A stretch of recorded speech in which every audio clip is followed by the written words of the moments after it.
महाराष्ट्र के बाबा आ रहे हैं।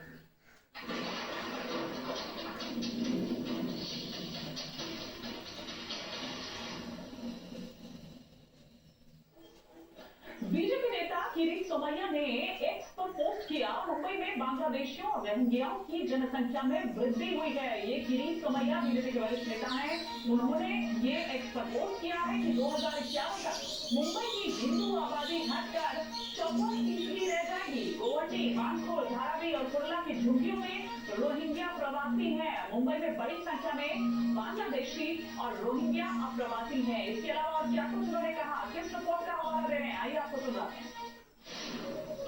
प्रधानमंत्री नरेंद्र मोदी जी कहते हैं एक है तो सेफ है। जो Tata institute of social science का ये जो रिपोर्ट है वो कह रहा है कि मुंबई में 2051 तक हिंदू आबादी सिर्फ 54% रह जाएगी। आज भी मुंबई में गोवंडी, मानपुर, मुंबादेवी, नयानगर, मुंब्रा, भिवंडी, आज भी वहां पर सिर्फ बांग्लादेशी मुस्लिम और रोहिंग्या मुस्लिम दिखाई दे रहे हैं। इसलिए राहुल गांधी कहते हैं और योगी जी कहते हैं बटेंगे तो कटेंगे। एक बड़ी खबर इस वक्त आ रही है महाराष्ट्र के अकोला से। कांग्रेस पर जबरदस्त हमला बोला है प्रधानमंत्री नरेंद्र मोदी ने। उन्होंने कहा कि जिस राज्य में कांग्रेस की सरकार होती है वो शाही परिवार का एटीएम बने हैं। हिमाचल, कर्नाटक, तेलंगाना, ये वो तमाम प्रदेश गिरवानी है, तमाम राज्य गिरवानी है, इनके एटीएम बन गए हैं। ये प्रधानमंत्री ने कांग्रेस पर निशाना साधा और कहा कि महाराष्ट्र में चुनाव के नाम पर कर्नाटक में वसूली हो रही है। आइए आपको सुनवाते हैं इसके अलावा क्या बड़ी बातें प्रधानमंत्री ने कही। तो पूरा देश जानता है महाअगाड़ी यानी भ्रष्टाचार, महाअगाड़ी यानी हजारों करोड़ के घोटाले, महाअगाड़ी यानी पैसों की उगाही, महाअगाड़ी यानी टोकन मनी, महाअगाड़ी यानी ट्रांसफर पोस्टिंग का धंधा। मैं महाअगाड़ी की घटक कांग्रेस का एक उदाहरण आपको देता हूं। जहां कांग्रेस सरकार बन जाती है वो राज्य कांग्रेस के शाही परिवार का एटीएम बन जाता है। एटीएम पता है ना, लोग उसमें से पैसे निकालते। एटीएम ये कांग्रेस का एटीएम बन जाता है, शाही परिवार का एटीएम बन जाता है। इन दिनों हिमाचल, तेलंगाना और कर्नाटका जैसे राज्य ये कांग्रेस के शाही परिवार के एटीएम बन गए हैं। एटीएम लोग बता रहे हैं कि इन दिनों महाराष्ट्र में चुनाव के नाम पर कर्नाटका में वसूली डबल हो गई है। चुनाव महाराष्ट्र में वसूली डबल हो रही है, कर्नाटका में, तेलंगाना में।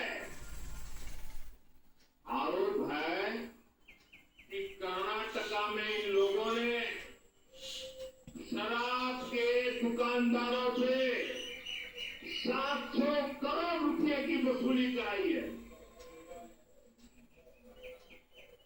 और बड़ी खबर इधर एक और आ रही है। केंद्रीय गृह मंत्री अमित शाह का कांग्रेस पर बड़ा हमला। महाराष्ट्र में कांग्रेस ने उलेमाओं की मांग मानी है। महाराष्ट्र के उलेमाओं की 10% आरक्षण की मांग कांग्रेस ने मानी है। संविधान में धार्मिक आधार पर आरक्षण की बात नहीं है। बीजेपी की सरकार रहते धार्मिक आधार पर आरक्षण नहीं मिल सकता है। राहुल जी बताएं आपके मन में आखिर है क्या। उलेमाओं को लेकर कांग्रेस पर निशाना साधते हुए केंद्रीय गृह मंत्री अमित शाह, उन्होंने ये कहा कि संविधान में कहीं धार्मिक आधार पर आरक्षण की बात नहीं है, लेकिन कांग्रेस इसे बदलने की बात करती हुई नजर आती है। क्या कुछ और इसके अलावा अमित शाह ने हमला बोला, आपको पता है। मैं झारखंड वालों को पूछने आया हूं, अगर मुसलमानों को 10% आरक्षण मिलता है तो कम किसका होगा? किसका कम होगा? पिछड़ा वर्ग, दलित और आदिवासी का कम होगा। एक कांग्रेस पार्टी पिछड़ा वर्ग, दलित और आदिवासी का आरक्षण काटकर मुसलमानों को आरक्षण देना चाहती है। मैं यहां से राहुल गांधी को चेताना चाहता हूं, आपके मन में जो भी षड्यंत्र हो, राहुल बाबा, जब तक भारतीय जनता पार्टी है इस देश में माइनॉरिटी को आरक्षण नहीं मिलेगा, नहीं मिलेगा, नहीं। एशिया की सबसे बड़ी झुग्गी बस्ती धारावी विधानसभा क्षेत्र में इस बार मुकाबला त्रिकोणीय यहाँ पर नजर आता है। महायुति ने इस बार राजेश खंडारे और बीएसपी ने मनोहर राजभोरे पर दांव आजमाया है, तो उधर कांग्रेस गायकवाड़ परिवार से ज्योति गायकवाड़ को चुनावी मैदान में उतार चुकी है। इस बार कौन होगा, लेकिन यहाँ का केवनहार दिखाते हैं आपको इस ग्राउंड रिपोर्ट के जरिए।